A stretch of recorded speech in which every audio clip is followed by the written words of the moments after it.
Imagine the darkness just before dawn. Not the darkness of a city, not the sullen glow of street lamps filtering through curtains. This is real darkness, the kind that has weight, the kind that breathes. The African savanna at 3 a.m. is not quiet. It hums with tension, with the rustle of dry grass, the distant call of a hyena threading through the dark like a warning. The air smells of dust and iron and something else, something older, something that has no name in any human language. And then, two lights, low to the ground, perfectly still, amber, with a faint electric rim that seems to pulse against the blackness. They don't blink. They don't waver. They simply exist, patient, ancient, calculating. A lion is watching you. And the terrifying thing? The lion has been watching you for a long time already. We share this planet with creatures that have been perfected by 40 million years of evolution. 40 million years of trial, of failure, of adaptation so precise it borders on the miraculous. And yet, for most of human history, we have understood almost nothing about them. These cats, these impossible, magnificent, terrifying cats. We've given them thrones and mythology. We've painted them on cave walls. We've written them into our oldest stories as symbols of power, divinity, and primal fear. The ancient Egyptians deified the lion. The Aztecs worshipped the jaguar as a god of the underworld. The people of the Indian subcontinent believed tigers carried the souls of warriors. But mythology, for all its poetry, tells us almost nothing about what these animals actually are. So let's go deeper. Let's go past the myths and the textbooks and the zoo enclosures and the National Geographic thumbnails. Let's go into the darkness where the grass bends and the silence has teeth. Begin with the lion, and immediately begin with a lie. The lie is this, that the lion is the king of the jungle. It isn't. Lions don't live in jungles. They live on open grasslands, in savannas, in scrub. They are creatures of space and sunlight, of visibility and heat shimmer. The jungle, the true jungle, the dense cathedral of leaves and moisture, belongs to other kings entirely. But the larger lie about lions is about who does the work. Watch a pride carefully over a week, and you will see the males mostly resting, sleeping up to 20 hours a day, rolling in the shade, letting the flies land on their noses without flinching. It is easy to mistake this for laziness, easy to misunderstand. The females hunt. In most prides, it is the lionesses, lean, fast, lethal, cooperative, who feed the group. They work in coordinated formations that researchers have compared, in their elegant precision, to military maneuvers. One lioness to the flank, one curving wide to cut off retreat, others closing in from angles invisible to the prey. They have no language as we understand it, yet they communicate through flicks of the ear, the angle of a body, a pause in movement so slight a human observer might miss it entirely. It is not instinct alone. It is strategy, developed and refined over years within a specific group. And yet the male is not merely decorative. His mane, that magnificent ruff of dark hair, and the darker the mane, the more dominant the male, signals health and testosterone levels that females assess with extraordinary precision. Studies have shown that lionesses prefer males with darker, fuller manes. They are, in a very real sense, choosing quality. But the male's most important role is territorial. His roar, which can be heard from 5 miles away on a still night, is a declaration of ownership, a warning system, a boundary drawn in sound. When two coalition males roar together into the dark, the resonance is something that vibrates in your chest like a second heartbeat. Prey animals freeze. Rival males detour. Even hyenas, those bold and calculating scavengers, go quiet.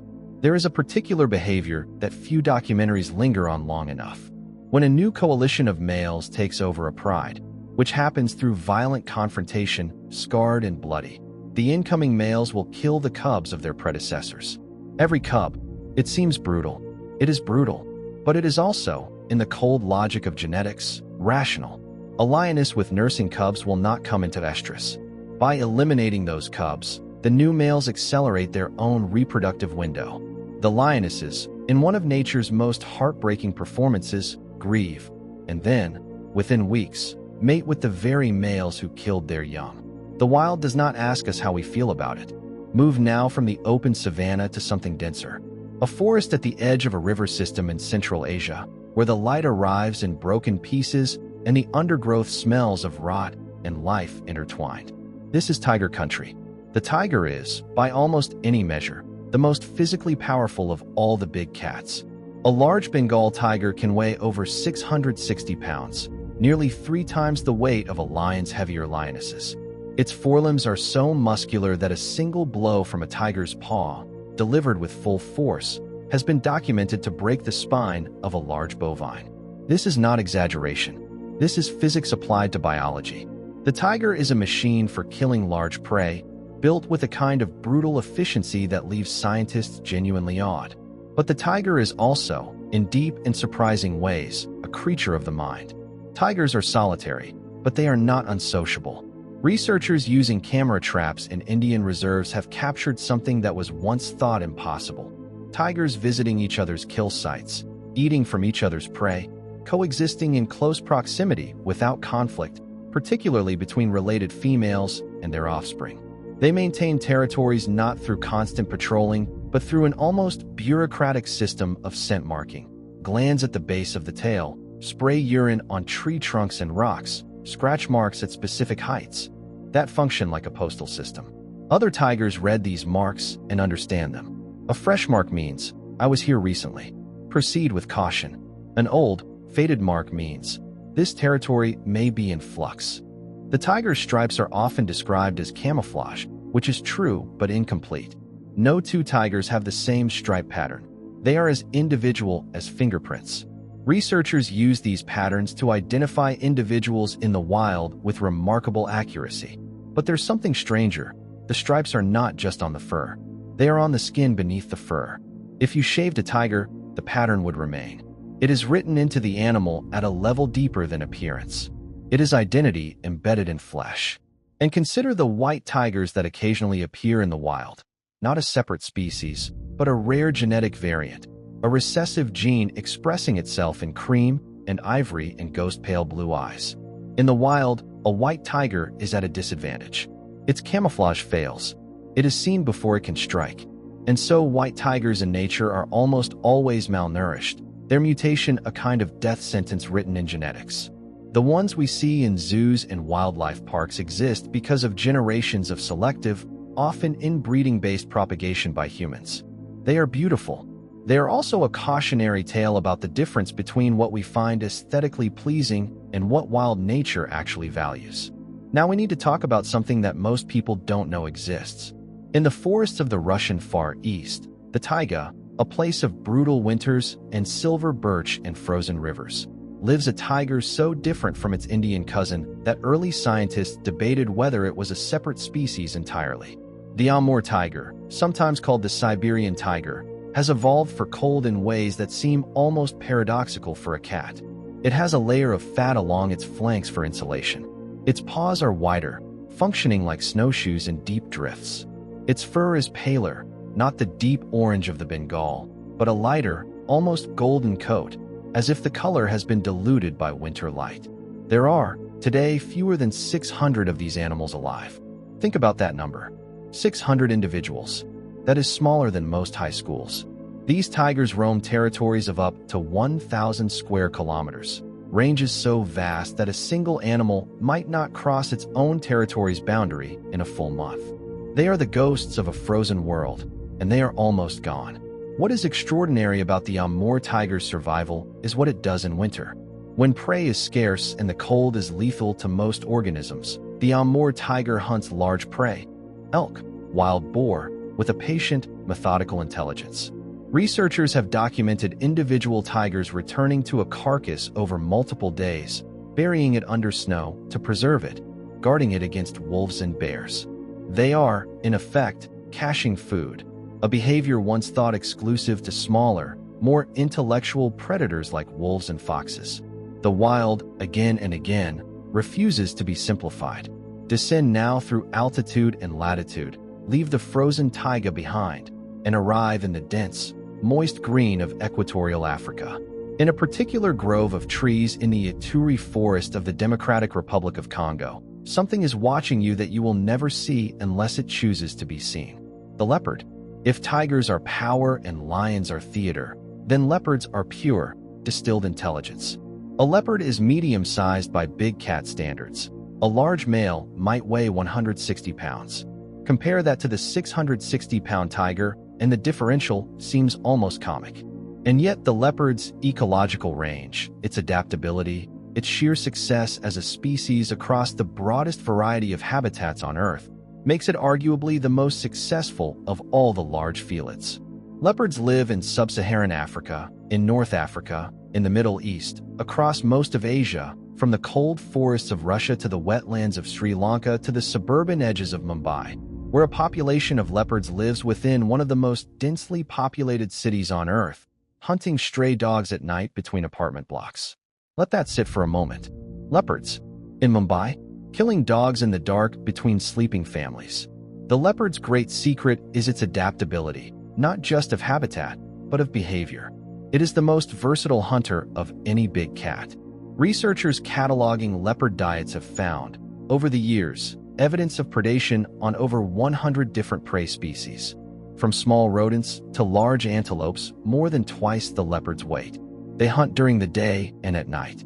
They climb trees with kills heavier than themselves. Documented cases exist of leopards hauling fully grown adult male impala, over 130 pounds, vertically up a 15-foot acacia tree, using forelimb strength that biomechanics researchers describe as extraordinary even relative to the animal's size. Why haul kills into trees? Because on the open savanna, a leopard cannot compete directly with lions or hyenas. A clan of hyenas will steal a carcass from a leopard in minutes, and there is nothing the leopard can do. So the leopard removes the problem. It lifts its kill beyond the reach of its competitors and dines in peace, 12 feet above the reaching jaws below. This is not just instinct. This is problem solving. And the leopard does it as naturally as breathing. There is a black leopard, a melanistic variant, the black panther of legend, that is found most commonly in dense, humid forest environments. The melanism is caused by a single gene mutation that results in an overproduction of melanin. Even in full sunlight, the spots are visible on a black leopard. Rosettes within rosettes, shadow within shadow. In the dappled darkness of a rainforest canopy, a black leopard is not just invisible. It is impossible to see. Villagers in parts of Southeast Asia speak of the black panther the way they once spoke of spirits, as a presence felt but never confirmed, an intelligence that watches and is never watched in return. There is a leopard researcher who spent 11 years studying a population in Malaysia. In all that time, across thousands of hours of fieldwork, she never once saw a black leopard with her own eyes. She only knew they were there because of the camera traps, digital proof of something that otherwise existed only in rumor and claw marks on trees. Cross the Atlantic Ocean. Leave the old world behind. Enter the Amazon basin, 2.7 million square miles of green, of water, of heat, of biological density, so extraordinary that scientists estimate we have named perhaps 10% of the species within it. In this green infinity moves a cat so different from its old world cousins that it represents a parallel evolutionary story. Similar solutions arrived at through entirely different paths. The jaguar. The jaguar is the only big cat native to the Americas, and it is magnificent in a way that is distinct from all others. Stockier, broader, more muscular pound for pound than the leopard it superficially resembles. The rosette patterns on its coat are larger, more complex, with smaller spots inside the rosettes that distinguish it from a leopard's planar markings. In the Americas, the jaguar sits at the apex of the entire ecosystem. There is nothing here that hunts it. The jaguar's hunting technique is, in the world of big cats, genuinely unique. Most large predators kill by suffocation, the classic throat bite of lions, the suffocating neck grip of tigers. The jaguar kills differently. It bites through the skull, not at the skull, through it. A jaguar's bite force is the highest of any big cat and one of the highest of any mammal alive, estimated at over 1,500 psi, enough to pierce the shell of a river turtle, which forms a significant part of its diet. When a jaguar takes a large prey animal, it aims its teeth precisely at the junction between skull bones at the top of the head, driving its canines through the bone and directly into the brain. Death is instantaneous. It is a kill technique so energy efficient, so reliably lethal, that it has been described by biologists as a kind of perfection. The jaguar also has a complicated and deeply fascinating relationship with water. Unlike most cats, who will wade through water reluctantly and bathe only in heat, the jaguar seeks water. It is a strong and willing swimmer. In the Pantanal, the world's largest tropical wetland, spread across Brazil, Bolivia, and Paraguay, jaguars have been documented catching fish with a single lightning-fast paw swipe, ambushing caimans in the shallows, and swimming from bank to bank across rivers carrying prey that would drown most predators. The water is not an obstacle for a jaguar. It is a hunting ground, and the jaguar's relationship to its environment goes deeper still, in a way that took scientists decades to properly understand. Jaguars are what ecologists call a keystone species. Remove the jaguar from the Amazon ecosystem, and within a few years, the prey species they regulate, particularly the herbivores, begin to overpopulate. These herbivores overgraze. The vegetation structure changes. Other species dependent on that vegetation disappear. The rivers change their courses as root structures fail. The entire biological web, threaded through by the jaguar's predation, begins to unravel. A single species, holding an entire world together. Now let's slow everything down. Forget power for a moment. Forget bulk and bite force and territorial roars. Slow down to something more precise, more extraordinary in a different register entirely. The cheetah. The cheetah is the fastest land animal on Earth, 0 to 70 miles per hour in under 3 seconds. But the speed, though astonishing, is almost secondary to what makes the cheetah remarkable, because the cheetah has paid for its speed with nearly everything else. Its skeleton is almost entirely dedicated to velocity.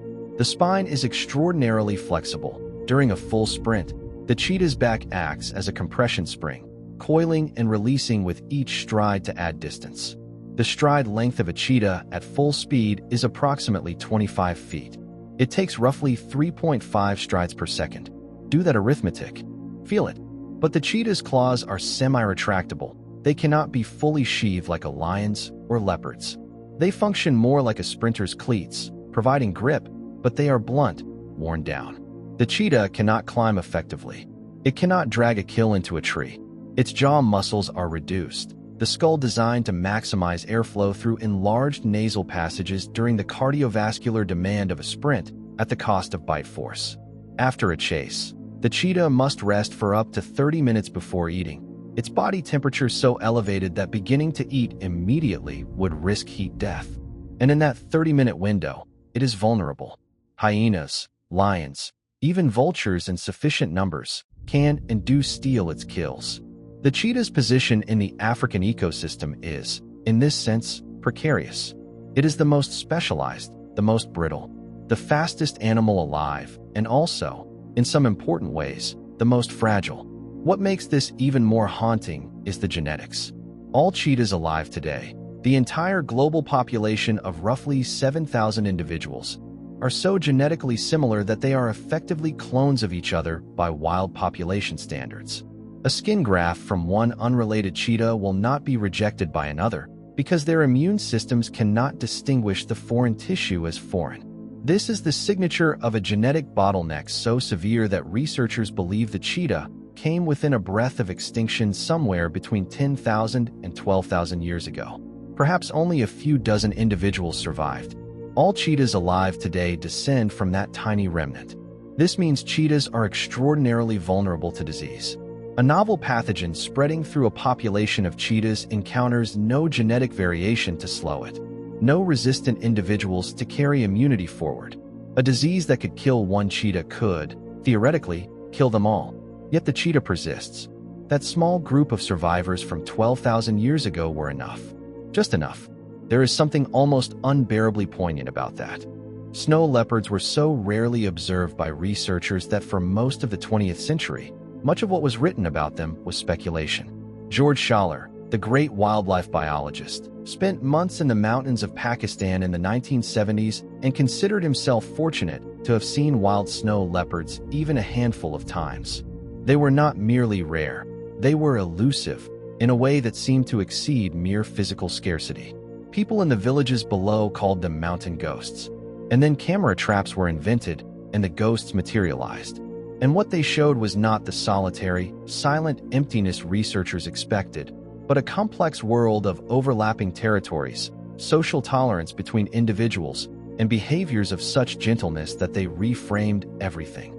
A male snow leopard was documented spending 6 days near a female and her cubs, not attempting to mate, not threatening the cubs, simply present, perhaps in something that resembled companionship. This wasn't in a textbook. This wasn't supposed to happen. Scientists, cautious with language by professional habit, called it unusual social association. Others, watching the footage, called it something else. Let's talk about sound. We talk about big cats primarily in visual terms, their markings, their size, their predatory athleticism. But sound is the hidden language of these animals, and it is, in many ways, where they become most mysterious. The distinction between the roaring cats and the purring cats is one of the first things big cat biology teaches, and it is rooted in anatomy.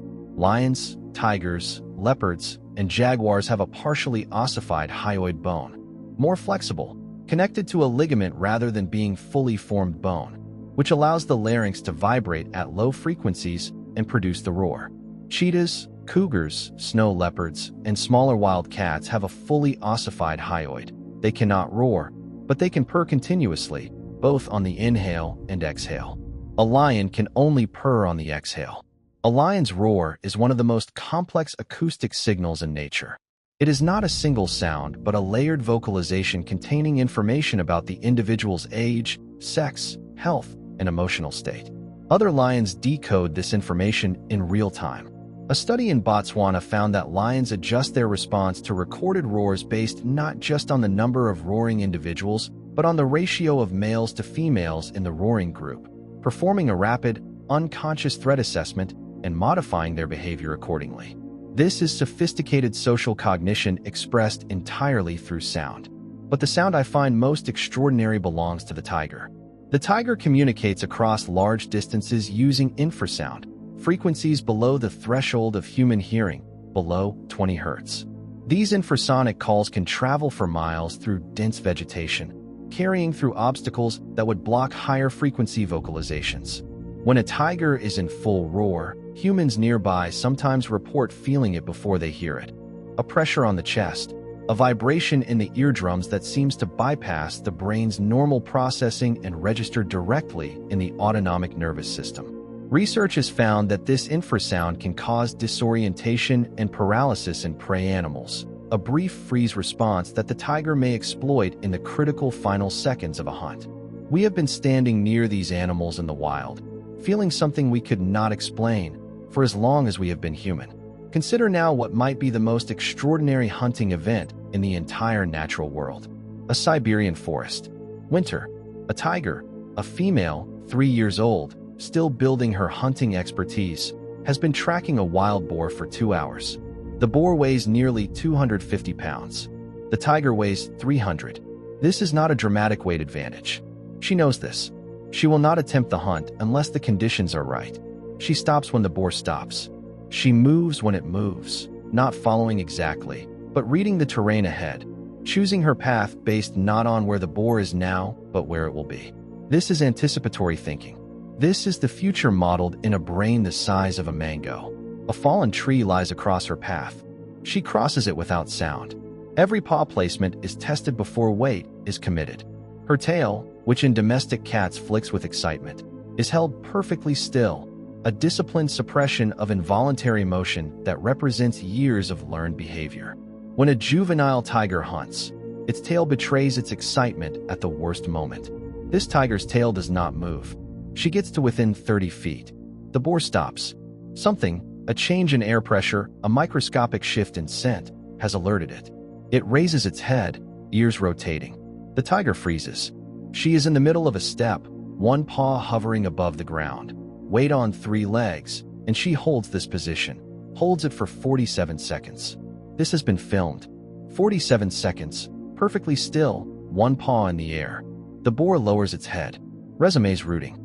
She closes the remaining distance in under 2 seconds. The kill is fast. It is not beautiful. It is efficient, anatomical, and over. She eats alone in the snow, breath rising, and the forest settles back into silence around her. There is a behavior in lions that has only recently been studied with proper scientific rigor, and it reveals something about these animals that complicates every simple narrative of wild predator. Play. Adult lions play. Not just cubs, though cubs play with the frantic, stumbling intensity that makes every wildlife documentary's audience smile. Adult lions, in moments of safety and satiation, play with each other with a gentleness that is almost impossible to reconcile with what they are. They bat at each other with retracted claws. They chase and allow themselves to be caught. Old males are observed rolling on their backs while cubs climb over them, their massive paws folded against their chests, eyes half closed, tolerating the indignity with something that looks, in the only word available, like contentment. The function of adult play in predators is still being debated. Some researchers argue it is social bonding, that play reinforces the relationships within a coalition that make cooperative territory defense possible. Others suggest it maintains cognitive flexibility, keeping neural pathways active that would otherwise atrophy in the long idle hours between hunts. But there is a third possibility, one that the more cautious scientists avoid stating too plainly. Maybe it simply feels good. Maybe these animals, these apex predators at the top of the world's most brutal system, experience something in the neighborhood of joy. Maybe the gap between them and us, a gap we have historically needed to believe was vast, absolute, unbridgeable, is narrower than we are comfortable with. Let's talk about what the cats know about us. This is a dimension of the human-big cat relationship that is almost never discussed, and it changes the entire texture of what it means to be in big cat territory. Lions in the Serengeti have been studied long enough. The famous Serengeti Lion Research Project has now run for over 50 years, that researchers have documented something remarkable. The lions know the research vehicles. They know the specific Land Rovers. They have learned that these vehicles mean humans who watch but do not threaten. They approach them, sleep near them, use them as windbreaks. They have effectively domesticated the researchers as a benign environmental feature. But other lion populations, those in regions with poaching pressure, behave entirely differently. They are nocturnal in ways that undisturbed populations are not. They maintain greater distances from humans. Their behavior patterns have shifted within a few generations to account for the human threat. The lions are learning about us. Continuously, collectively, they are updating their model of what we are. And leopards, famously, disturbingly, may be better students of humans than we are of them. In areas of human habitation, individual leopards have been documented studying human behavior with an attentiveness that can only be called deliberate. They learn garbage collection schedules. They learn when dogs are kept inside. They learn the specific routines of households, understanding that the guard dog that barks at midnight is reliable, but the one near the back gate sleeps after 2 a.m. A leopard that learns these things survives. A leopard that doesn't eventually encounters a consequence. The clouded leopard, not a true big cat in the scientific sense, but a felid of such strange evolutionary position that it deserves a place in any serious discussion, is the living bridge between the ancient and modern cat lineages. It diverged from the common ancestor of all living felids earlier than any other species. Its skull and teeth are proportionally more similar to the extinct saber-toothed cats of the Pleistocene than to any living species. Its canine teeth, relative to its skull size, are the longest of any living felid. In the dense forests of Southeast Asia, it lives in the canopy as much as the forest floor. Researchers have filmed clouded leopards moving through trees with a lizard-like fluidity, walking upside down under horizontal branches, descending headfirst down vertical trunks, hanging from branches with their hind paws while reaching with their forepaws for prey below. This is not metaphor. This is documented, filmed, analyzed motion that requires a skeletal and muscular configuration unique in the family Felidae. The clouded leopard's ankle joints rotate in ways no other cats can. It is, in the trees, as at home as a cat on the ground.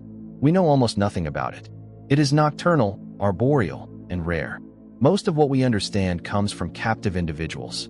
The wild clouded leopard remains one of the great blanks in predator biology, a species living above our heads in ancient forests, looking down, almost certainly better aware of us than we are of it. Return, now, to the lion. But a different lion, a lion that should not exist. a lion that is evidence of something that rewrites our understanding of what nature is willing to permit. In the Tsavo region of Kenya, around the turn of the 20th century, two male lions without manes terrorized the construction of the Uganda Railway for 9 months, killing 135 workers. Some accounts claim the number was higher, dragging them from tents at night, apparently immune to every deterrent the engineers attempted. They pulled people from fires. They returned to camps guarded by armed men. They were eventually shot by Colonel John Henry Patterson, who later wrote a book about the experience that became famous, was adapted for film, and passed into legend. For a century, the story was told as one of exceptional, aberrant behavior. Two unusual animals, perhaps injured, perhaps pathological, driven by desperation to human predation. And then modern science examined the bones. The preserved skulls of both lions now sit in the Field Museum in Chicago, and the teeth tell a story that reframes everything. Chemical analysis of the bone collagen revealed the isotopic signatures of human tissue, confirming they were, indeed, eating people. Dental analysis showed one of the lions had severe tooth damage, an abscessed tooth that would have made hunting its natural prey, which requires a powerful bite, acutely painful. It had found, in humans, prey it could kill without triggering the agony of that broken tooth. This is not a story of monstrous evil. This is a story of intelligence, of adaptation, of suffering finding a solution. It does not make the deaths of those workers less terrible, but it makes the lions more comprehensible, and therefore, in a strange way, more devastating. A predator solving a problem. A predator in pain, finding a way to survive. The same thing that drives every organism in every ecosystem, expressed in a form that has haunted human nightmares for a century. Consider the lifespan of a tiger in the wild. In a zoo, a tiger can live 20 years or more, well-fed and medicated and safe. In the wild, the average tiger dies at 10. Few reach 15. The interval between birth and death is filled with an intensity of experience that is almost impossible to map against a human life. But here is an attempt. A tiger cub is born blind, helpless, in a den its mother has prepared in dense vegetation or a rocky cleft. The litter is typically 2 to 4 cubs. The mother, who has been pregnant for 3.5 months, will not leave the den for the first week except to drink. She loses significant body weight during this period, nursing cubs while she herself goes unfed. Of those 2 to 4 cubs, statistically, perhaps one will survive to adulthood. The others will die of starvation, of disease, in territorial conflicts, under the paws of infanticidal males, or in the 1,000 other ways the wild world claims the young. The mother will spend 2 to 3 years raising the surviving cub, teaching it, and teaching is the right word, observed and documented, the techniques of predation. She will bring live, injured prey to older cubs and step back, forcing them to complete the kill, to learn the mechanics of death through practice rather than instinct alone. When those cubs finally disperse to establish their own territories, the separation appears, in the only honest language available, to cost the mother something. Researchers have observed female tigers following the tracks of departed offspring for days, returning to separation points, vocalizing into empty forest. Whether this is grief in the way we understand it, whether there is subjective suffering in that tiger's experience, is a question science, appropriately, does not yet fully answer. But the behavior is there, documented, in the camera traps and the field notes, raising the question whether we want it to or not. The last wild cougar east of the Mississippi River, a species that once ranged across the entire continental United States, that was so thoroughly hunted and displaced that it vanished from the eastern half of a continent, was struck and killed by a car in Connecticut in 2011. DNA analysis later revealed that this individual had walked, almost certainly unassisted by humans, from the Black Hills of South Dakota. It had traveled over 1,500 miles, undetected, passing through some of the most densely populated landscapes in North America, through towns and cities and suburbs and highways, invisible, patient, driven by the same territorial impulse that has guided its species for millions of years. It was looking for somewhere to belong. It never found it.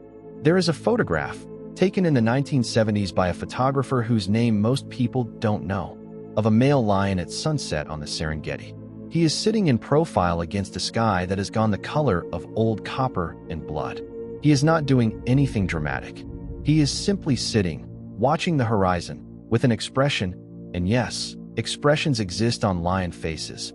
Any honest observer will tell you this, of something that could only be described as contemplation. It is one of the most famous wildlife photographs ever taken, not because of what it shows, but because of what it asks. What is the lion thinking? What does the lion know, sitting on that ancient grassland under that ancient sky? What has evolution written into that mind across 40 million years? What does it feel, watching the light change, alone at the edge of its territory? We will never fully know. And perhaps that is the most important thing. Because the moment we believe we fully understand these animals, the moment they become entirely legible to us, entirely explained, we will have lost something precious. The mystery is not a gap in our knowledge. The mystery is a reminder that the world is larger than we are.